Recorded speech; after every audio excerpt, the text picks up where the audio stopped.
কবজা থেকে মুক্ত করে রব্বুল আলামিন এই জমিনটাকে ইসলামের জন্য আবাদ করার সুযোগ করে দিয়েছেন। জোরে বলেন ঠিক কিনা? এই জমিনটা এখন বর্তমানে উর্বর হয়ে আছে। এই জমিন যেহেতু ইসলামের জন্য পাকিস্তান থেকে আলাদা হয়েছিল, প্রায় 54 বৎসর বয়স হয়েছে, এখনো পর্যন্ত ইসলামী খেলাফতের ইসলামী আইনের ব্যবস্থা আমরা দেখতে পাই নাই। জোরে বলেন ঠিক কিনা? এই উর্বর জমিতে, এই আল্লাহর দেওয়া মাটিতে, জমিনে আমরা চাই আল্লাহর জমিনে আল্লাহর আইন বাস্তবায়ন হোক, আল্লাহর জমিনে আল্লাহর আইন কায়েম করা ফরজে আইন। জোরে বলেন ঠিক কিনা? এজন্য আমরা আমাদের জীবন দিয়ে হলেও, আমাদের রক্ত দিয়ে হলেও আমরা আল্লাহর জমিনে ইসলামী আইন বাস্তবায়ন করব। রাজি আছেন না ইনশাআল্লাহ? হয়তো খেলাফত নয়তো শাহাদত। যদি আপনারা সকলে ঐক্যবদ্ধ হয়ে ইসলামের পক্ষে কাজ করেন, ইনশাআল্লাহ আশা করা যায় খেলাফত কায়েম হবে, মুসলমানদের রাষ্ট্রে মুসলমানরা বাস করবে, ইসলাম কায়েম হবে। আর আল্লাহ তাআলা আল্লাহর জমিনে আল্লাহর দ্বীন ইসলাম কায়েম করার জন্য আপনারা প্রস্তুত আছেন তো? ইনশাআল্লাহ সর্বদা প্রস্তুত থাকতে হবে। আল্লাহ তাআলা সেই স্বৈরা শাসক থেকে আমাদেরকে মুক্ত করে আমাদের দেশটাকে স্বাধীন করে দিয়েছেন। যেই স্বৈরা শাসকের কথা শুনলে, সেই জালেমের কথা শুনলে বোঝা যাইত তার মরণের আগ পর্যন্ত ক্ষমতা ছাড়ানোর মতো পৃথিবীতে কোনো লোক নাই। জোরে বলেন ঠিক কিনা? আল্লাহ তাআলা এই ফেরাউনের স্বৈরা শাসক থেকে মুক্ত করেছেন একদল বৈষম্য বিরোধী ছাত্র আন্দোলনের ছাত্রদের মাধ্যমে, যাদেরকে বর্তমানে বলা হতে পারে আবাবিল। জোরে বলেন ঠিক কিনা?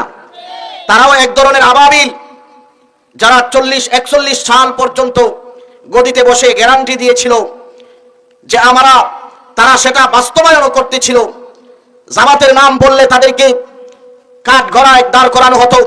বিএনপির অস্তিত্ব বিলীন করে দিয়েছিল, হেফাজতে ইসলামের অস্তিত্ব বিলীন করে দিয়েছিল, ছাত্রদেরকে হত্যার মাধ্যমে তাদের অস্তিত্ব বিলীন করে দেওয়া হয়েছিল। সে প্রমাণ করতে চেয়েছিল আমাদের সাথে টক্কর দিতে আসবো তো তোমরা ধ্বংস হয়ে যাবা। আমার আল্লাহর ফয়সালা হলো, আমার আল্লাহ নির্ধারণ করেছেন, নির্দিষ্ট করেছেন ফেরাউন নামে কোন গোষ্ঠী তাদের জবানের শক্তিতে থাকতে পারে না। আল্লাহর সিদ্ধান্ত হলো 24-এর মধ্যে তার পতন অনিবার্য। জোরে বলেন ঠিক কিনা? আল্লাহ এমন ভাবে পতন দিয়েছে, দেশে রাখে নাই। আল্লাহ তাআলা বিদেশে অপমানের সাথে বেজ্জিত করে, লাঞ্ছিত করে আল্লাহ দেশ থেকে তাড়াইয়া দিয়েছে। জোরে বলেন ঠিক কিনা? এই জন্য আমাদের দেশ ইসলামের জন্য হয়েছে উর্বর। এখন আমরা যদি যথাসময়ে সেই জিনিসটাকে কাজে লাগাইতে পারি, তাহলে ইসলামী শরীয়ত এবং খেলাফত কায়েম করা সম্ভব। এর পরে আমাদের বিজয়ের কিছুদিন পরে আল্লাহ তাআলা সিরিয়ার শামের প্রধানমন্ত্রী যে ছিল বাশার আল আসাদকে, ওই দেশের জনগণ উৎখাত করে দেশ খ্যাত করেছে, দেশ থেকে পলাইতে বাধ্য হয়েছে। এটার দ্বারা প্রমাণিত হয় মুসলমানদের জায়গা বেঈমানরা দখল করেছে, আর বেশি দিন বাকি নয় সেই জায়গা মুসলমানদেরকে দিতে বাধ্য হবে। জোরে বলেন ঠিক কিনা? মুসলমানরা তাদের নির্দিষ্ট স্থানে ফিরে যাবে। আবু বকরের মসনদ, আবু বকর ছিলেন প্রধানমন্ত্রী, আবু বকরের মসনদ মুসলমানদের মসনদ। ওমর ছিলেন অর্ধ পৃথিবীর খলিফা, তিনির মসনদ মুসলমানদের মসনদ। উসমানের মসনদ মুসলমানদের মসনদ, আলীর মসনদ মুসলমানদের মসনদ। সেই মসনদকে কাফের বেঈমানেরা দখল করেছিল, সেটা অচিরেই ছাড়তে বাধ্য হবে। জোরে বলেন ঠিক কিনা? সেই মসনদ আবার মুসলমানরা দখল করে মুসলমানরাই সারা পৃথিবী শাসন করবে। এটাই হলো আমার নবীর বক্তব্য। বিশ্বাস হয় কি হয় না? জোরে বলেন। আল্লাহর নবী মিথ্যা কথা বলেন না। আল্লাহর নবীর প্রত্যেকটা কথা সত্য। কোন মানুষ যদি সন্দিহান হয়, সন্দেহ করে, তারপরে তার ঈমান থাকবে না। এজন্য পৃথিবীর মধ্যে ইসলাম কায়েম হোক, আল্লাহর জমিনে আল্লাহর দ্বীন প্রতিষ্ঠা হোক। এটা আপনারা চান কি চান না? যদি চান তাহলে অবশ্যই ইসলামের পক্ষে, কোরআনের পক্ষে, আলেম ওলামাদের পক্ষে, মাদ্রাসা মসজিদের পক্ষে থাকতে হবে। রাজি আছেন না ইনশাআল্লাহ? আমার ভাইরা বন্ধুগণ, আল্লাহ তাআলা কোরআনে কারীমের ভিতরে, আমার তেলাওয়াত কিফায়াতের ভিতরে, যারা মুসলমানদের উপর নির্যাতন করে, মুসলমানদেরকে যারা জুলুম করে, অবিচার করে, আল্লাহ তাদেরকে পর্যায়ক্রমে ধারাবাহিকভাবে শাস্তি দেন। সেই শাস্তির আয়াতটা আপনাদের সামনে তেলাওয়াত করেছি। আমার আল্লাহ হলেন সমস্ত ক্ষমতার মালিক, পৃথিবীর কোনো মানুষ সমস্ত ক্ষমতার মালিক হতে পারে না। যারা ক্ষমতার মালিক দেখায় আল্লাহ তাদেরকে বেশি দিন ঠিকায় রাখে না। জোরে বলেন ঠিক কিনা? এজন্য আমার ভাইয়েরা, আল্লাহ তাআলা পৃথিবীর বুকে মানুষগুলাকে দুনিয়াতে পাঠাইয়া মানুষ আদর করে মানুষ বানাইয়া রব্বুল আলামিন আমাদেরকে আল্লাহ ইমানের মতো দৌলত দান করেছেন। আমরা চাইলেই কিন্তু মুসলমান হইতে পারতাম না। আল্লাহ আমাদেরকে ইচ্ছা করে মুসলমানের ঘরে জন্ম দিয়া ইমান দিয়েছেন। এজন্য আমরা যদি কিয়ামত পর্যন্ত ইমানের শুধু শুকরিয়া আদায় করি, আদায় হবে না। এজন্য আমার ভাইয়েরা, ইমান নামক দৌলত যে আল্লাহ আমাদেরকে পুরস্কৃত করলেন, ইমান নামক দৌলত যে আল্লাহ আমাদেরকে দিলেন, সেই ইমান নামক দৌলতটা আদি যুগ থেকে নিয়ে কিয়ামত পর্যন্ত একদল মানুষ থাকবে, তার বিরোধিতা করবে। ইমানের উপর তাকারা মানুষ সেটা গ্রহণ করবে না, তাদের সহ্য হবে না এক আল্লাহর দিন আল্লাহর জমিনে প্রতিষ্ঠা হোক, সেটা তারা কখনো চায় না। তারা চায় রাম ভাম, হরে কৃষ্ণ হরে রাম, বিভিন্ন ধরনের ইসলাম বিরোধী আইন বাংলার জমিনে প্রতিষ্ঠিত হোক, সারা পৃথিবীতে প্রতিষ্ঠিত হোক, বেঈমানদের তত্ত্বাবধানে সারা পৃথিবী চলুক, সেটা তারা চায়। এই জন্য তাকায়া দেখেন, ফিলিস্তিনের মুসলমানের কোনো দোষ নাই, গাজার মুসলমানের কোনো দোষ নাই, দোষ একটা মাত্র, সেটা হলো ঈমান। জোরে বলেন সেটা কে?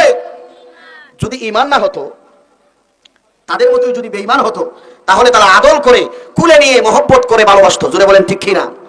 শুধু তাদের ভিতরে ঈমান আছে, একাত্মবাদের আল্লাহর এক দিন, আল্লাহর একত্ববাদ তাদের ভিতরে আছে। মুহাম্মদুর রাসূলুল্লাহ শেষ নবী, শ্রেষ্ঠ নবী, সেই জিনিসটা তারা বুকে ধারণ করে। এই জন্য শুধু মুসলমানদেরকে তারা ভয় করে। জোরে বলেন ঠিক কিনা? এই জন্য মুসলমানদেরকে তারা বিভিন্নভাবে নির্যাতন করে, নির্যাতনের রোল স্টিমার চালায়া দেয়, মুসলমানরা যেন মাথা ছাড়া দিয়ে উঠতে না পারে। এই জন্য গাজায় নৃশংসভাবে নিরীহ মুসলমানদের উপর গুলি চালিয়ে তাদেরকে হত্যা করা হচ্ছে। জোরে বলেন ঠিক কিনা? আমরা বলবো নির্যাতন করতে পারো, ফেরাউনও নির্যাতন করেছিল কিন্তু টিকতে পারে নাই। জোরে বলেন ঠিক কিনা? পানি নিয়ে আসো। ফেরাউনও নির্যাতন করেছিল, নমরুনও নির্যাতন করেছিল, কিন্তু টিকতে পারছে? টিকতে পারে নাই। আল্লাহর কসম, খোদার কসম করে বলি, গাজার মধ্যে, ফিলিস্তিনের মধ্যে ট্রাম্প নামক ডোনাল্ড ট্রাম্প, সে বলেছে সেটা নাকি পার্ক বানাবে, সারা পৃথিবীর মানুষের ঘোরাফেরার একটা প্রদর্শনী পার্ক সৃষ্টি করবে, সেটা তার নিয়ন্ত্রণে নিয়ে যাইতে চায়। আমি বলি সেটা মুসলমানদের জমি, মুসলমানদের জমি কোনো কাফের কখনো নিতে পারে না। নিতে আসবে যে আফগানিস্তানের মুসলমানরা যখন রুখে দাঁড়িয়েছিল, আমেরিকার কুত্তারা, লাল কুত্তারা পালাইতে বাধ্য হয়েছিল। জুড়ে বলেন ঠিক কিনা? গাজার মধ্যে পা রাখবে, তোদের অস্তিত্ব বিলীন করে দেওয়া হবে। গাজা মুসলমানদের জমি, ফিলিস্তিন মুসলমানদের জমি, এটা যারা দখল করতে চাইবে, আল্লাহ তাআলা তাদেরকে অপমান বেইজ্জত করে তাড়াইয়া দিবে। বলেন জোরে বলেন ঠিক কিনা? সারা পৃথিবীতে 2 কোটি মুসলমান, সেই 200 কোটি মুসলমান থাকতে মুসলমানদের জমি দখল করবে, সেটা মুসলমান কখনো বরদাস্ত করবে না। এই জন্য বলতে চাই, এটা মুসলমানদের জমি, মুসলমানদের বাসনা, মুসলমানদের বসবাসের স্থান। এই জায়গা কখনো যারা তাদের চোখ এই জায়গার মধ্যে ফেলবে, চোখ উকড়ে ফেলা হবে। যারা হাত বাড়াইবে, হাত ভেঙে দেওয়া হবে। যারা পা বাড়াবে, তাদের পা ভেঙে গুড়া করে তাদেরকে আতুর করে বসিয়ে দেওয়া হবে। জুড়ে বলেন ঠিক কিনা? ঠিক একই কথা মুসলমানদের বাংলাদেশের বেলায়। মুসলমানদের বাংলাদেশের ভূমিতে যদি নরেন্দ্র মোদীর দেশ ভারত চোখ তুলে তাকায়, তাহলে তাদের চোখ উকড়ে ফেলা হবে। হাত দিয়ে যদি হাত বাড়ায়, হাত ভেঙে দেওয়া হবে। তারা যদি পা দিয়ে অগ্রসর হয়ে আমাদের জমি দখল করতে চায়, তাদেরকে ভারত ছাড়া করে সারা যুদ্ধ গজওয়াতুল হিন্দের মাধ্যমে ইমাম মাহদির সৈন্য হয়ে আমরা যুদ্ধ করে বাংলার জমিনে ভারতে ইসলাম কায়েম করব। জুড়ে বলেন ঠিক কিনা?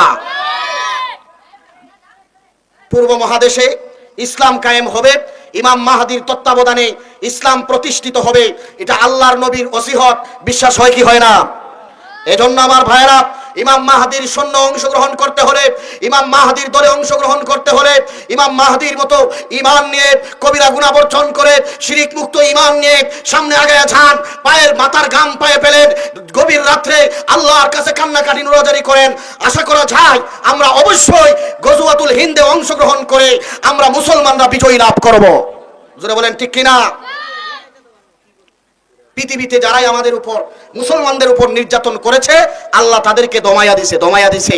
এটা আজকে কালকের কোনো ইতিহাস নয়, শেখ হাসিনার, উবায়দুল কাদেরের ইতিহাস নয়। এর পূর্বে তারা যখন ক্ষমতা পেয়ে বাড়াবাড়ি করেছিল, তখন সময় আমাদের আলেম উলামারা বিভিন্নভাবে তাদেরকে বুঝাইতে চেষ্টা করছে কি করে নাই? কিন্তু তারা কি শুনেছে?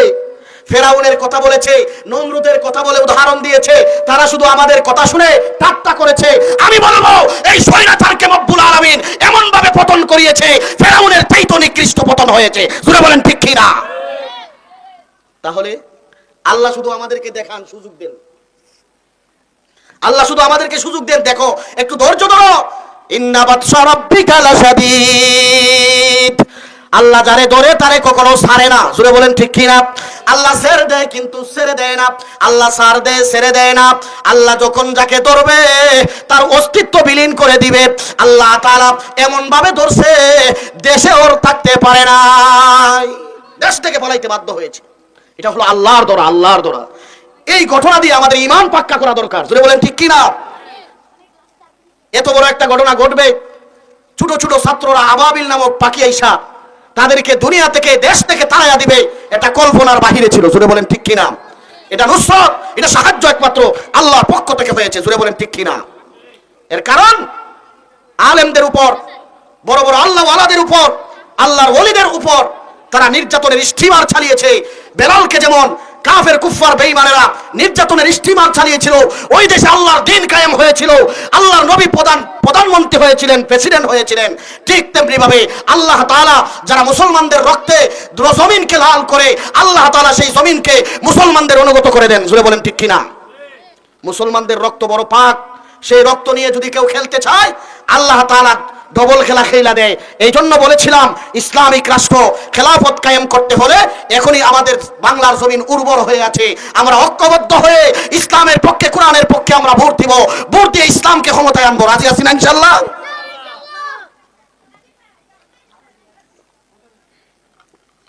তো বলেছিলাম বেঈমানরা যখন মুসলমানদের উপর নির্যাতন করে তখন আল্লাহ তাআলা আযাব দেয়, শাস্তি দেয়।